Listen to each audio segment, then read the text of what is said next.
تو آج ہم کچھ ایسے مواد پر گہری نظر ڈال رہے ہیں جو بظاہر بڑی الگ سی دنیاؤں کو جوڑتا ہے، یعنی ہماری ذہنی صحت، یہ ماحولیاتی بحران جو چل رہا ہے، اور پھر تخلیقی صلاحیت۔ یہ دیکھنا بڑا دلچسپ ہے کہ یہ چیزیں آپس میں کیسے جڑی ہوئی ہیں۔ ایک طرف تو ماحولیاتی تبدیلیوں کی فکر ہے جو ظاہر ہے ہمیں پریشان کرتی ہے، لیکن دوسری طرف شاید یہی فطرت ہماری سوچ کو نئی توانائی بھی دے سکتی ہے۔ بالکل بالکل، اور یہ مواد بتاتا ہے کہ یہ صرف کوئی عام سی فکر نہیں ہے۔ یہ جو ماحولیاتی بحران ہے، خاص طور پر موسمیاتی تبدیلی، اس کے واقعی گہرے نفسیاتی اثرات ہیں۔ ریسرچ بتا رہی ہے کہ جسے کلائمیٹ اینگزائٹی کہتے ہیں، یعنی موسمیاتی بے چینی، وہ بڑھ رہی ہے۔ پاکستان جیسی جگہوں پر جہاں لوگ پہلے ہی، آپ کو پتہ ہے، مشکلات کا شکار ہیں، خاص طور پر بچے، ان پر یہ ماحولیاتی خدشات، تناؤ اور پریشانی کو اور زیادہ بڑھا رہے ہیں۔ کلائمیٹ اینگزائٹی اور مواد میں ایکو اینگزائٹی یعنی ماحولیاتی پریشانی اور ایکو گریف ماحولیاتی غم کا بھی ذکر ہے۔ ایک اور لفظ سولیسٹیلجیا، وہ مجھے بڑا متاثر کن لگا، یعنی اپنے جانے پہچانے ماحول میں تبدیلی دیکھ کر دکھ ہونا۔ یہ تو ایسا ہوا جیسے اپنا گھر ہی پرایا لگنے لگے۔ ہاں، یہ بہت ہی عجیب اور گہرا احساس ہے، اور تحقیق تو یہاں تک کہتی ہے کہ شدید گرمی جیسے ماحولیاتی عوامل کا تعلق بڑھتی ہوئی جارحیت سے اور حتیٰ کہ خودکشی کے خطرات سے بھی ہو سکتا ہے۔ تو یہ صرف انفرادی مسئلہ نہیں، یہ معاشرے پر بھی ایک بوجھ ہے۔ لیکن جیسا آپ نے شروع میں کہا، اس کہانی کا ایک پازیٹیو پہلو بھی ہے۔ جی بالکل، وہ فطرت کا ہماری ذہنی حالت اور تخلیقی صلاحیت پر اثر والا پہلو۔ یہاں توجہ کی بحالی کا نظریہ یعنی اٹینشن ریسٹوریشن تھیوری ART کا ذکر ہے۔ یہ کیا ہے اصل میں؟ اچھا، تو ART کا بنیادی خیال یہ ہے کہ فطرت ہمارے دماغ کو ایک طرح سے ریچارج کرتی ہے۔ شہری ماحول میں ہماری توجہ ہر وقت بڑھتی رہتی ہے تو ذہنی تھکاوٹ ہو جاتی ہے۔ فطرت کیا کرتی ہے؟ اپنی نرم کشش سے ہماری توجہ کو بڑے آرام دہ انداز میں مشغول کرتی ہے۔ اس سے ہمارے دماغ کے وہ حصے جو سوچ بچار، مسئلے حل کرنے، تخلیقی کاموں کے لیے ضروری ہیں، وہ بحال ہو جاتے ہیں۔ اچھا، یعنی یہ صرف اچھا محسوس کرنے والی بات نہیں، یہ واقعی آپ کی سوچنے سمجھنے کی صلاحیت کو بہتر بنا سکتا ہے۔ بالکل بالکل، ایک تحقیق کا حوالہ بھی ہے اس مواد میں، یوٹا یونیورسٹی کی۔ اس میں کچھ لوگوں نے 4 دن فطرت میں گزارے بغیر کسی ٹیکنالوجی کے، اور جب وہ واپس آئے تو تخلیقی مسائل حل کرنے کے ٹیسٹ میں ان کی کارکردگی 50% بہتر تھی۔ 50%؟ یہ تو حیران کن ہے، واقعی۔ جی ہاں، تو یہ صرف احساس کی بات نہیں، یہ باقاعدہ ایک، آپ کہہ لیں، علمی بہتری ہے۔ واہ!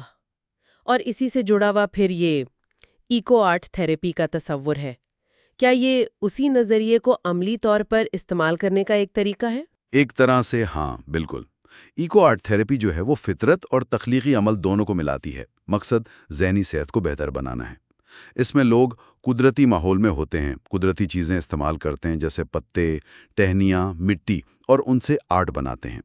یہ عمل خود میں بڑا پرسکون ہو سکتا ہے، پریشانی کم کر سکتا ہے، اور لوگوں کو فطرت سے دوبارہ جڑنے میں مدد دیتا ہے، اور یہ ماحولیاتی شعور بیدار کرنے کا بھی ایک ذریعہ بن سکتا ہے۔ یہ تو بڑا عملی تعلق ہو گیا نفسیات اور فطرت کا۔ اچھا، مواد میں 2 اور علمی شعبوں کا بھی ذکر ہے، ایکو ٹرانسلیٹولوجی اور ایکو کرٹیسزم۔ یہ نام تھوڑے زیادہ نظریاتی لگ رہے ہیں۔ ہاں، یہ تھوڑے سے آپ کہہ سکتے ہیں کہ اکیڈمک ہے۔ ایکو ٹرانسلیٹولوجی دیکھتی ہے کہ ترجمے کے ذریعے ماحولیاتی تصورات ایک ثقافت سے دوسری میں کیسے جاتے ہیں، خاص طور پر جب کسی زبان میں فطرت سے جڑے کسی لفظ کا دوسری زبان میں بالکل ویسا متبادل نہ ہو تو کیا ہوتا ہے۔ اور ایکو کرٹیسزم جو ہے وہ ادب کا مطالعہ اس نظر سے کرتا ہے کہ ادب میں فطرت کو کیسے دکھایا گیا ہے، اور یہ انسان کو کائنات کا مرکز سمجھنے والی سوچ کو چیلنج کرتا ہے۔ یہ دونوں شعبے ہمیں ماحول کے ساتھ ہمارے تعلق کو سمجھنے کے لیے، آپ کہہ لیں، نئے فکری اوزار دیتے ہیں۔ صحیح۔ تو ایک طرف تو ماحولیاتی تبدیلیوں کا ذہنی بوجھ ہے، دوسری طرف فطرت سے جڑ کر سکون اور تخلیقی صلاحیت پانے کا امکان بھی ہے۔ آخر میں یہ مواد اس پریشانی سے نمٹنے کے کچھ طریقے بھی بتاتا ہے۔ جی بالکل، اس میں 3 طرح کی حکمت عملیوں کا ذکر ہے۔ ایک تو مسئلہ پر توجہ دینا، یعنی عملی اقدامات کرنا، دوسرا اپنے جذبات کو سمجھنا اور ان کا اظہار کرنا، اور تیسرا ایک بامانی نقطہ نظر اپنانا۔ خاص طور پر یہ احساس کہ آپ کچھ کر سکتے ہیں، یعنی ایجنسی کا احساس، اور لوگوں سے، کمیونٹی سے مدد حاصل کرنا، یہ بہت فرق ڈالتا ہے۔ ایک اور بڑا اہم تصور ہے بنیادی امید کا یا ریڈیکل ہوپ کا۔ مطلب یہ کہ مشکل حالات کو تسلیم کرتے ہوئے بھی ایک بہتر مستقبل پر یقین رکھنا اور اس کے لیے کوشش کرنا۔ تو ان تمام ذرائع کو اگر ملا کر دیکھیں تو لگتا ہے کہ یہ جو ماحولیات، نفسیات اور تخلیقی فنون کے درمیان تعلق ہے، اسے سمجھنا صرف کوئی علمی مشق نہیں رہ گئے، بلکہ یہ تو ہماری بقا اور ایک بہتر مستقبل کی تعمیر کے لیے ضروری ہو گیا ہے۔ بالکل درست کہا آپ نے۔ یہ سمجھنا کہ ہمارے اندرونی کیفیت، ہمارا اندرونی منظرنامہ، ہمارے بیرونی ماحول سے کتنا گہرائی سے جڑا ہوا ہے، شاید یہی وہ کلید ہے جس سے ہم ان چیلنجز کا سامنا کر سکتے ہیں جو ہمارے سامنے ہیں۔ اور شاید سننے والوں کے لیے ایک سوچنے کی بات یہ ہو سکتی ہے کہ وہ خود اپنی روزمرہ زندگی میں فطرت کے ساتھ اپنے تعلق کو کیسے مضبوط کر سکتے ہیں، تاکہ نہ صرف ان کی اپنی ذہنی صحت بہتر ہو، بلکہ کون جانے شاید ان کی تخلیقی صلاحیتوں کو بھی کوئی نئی پرواز مل جائے۔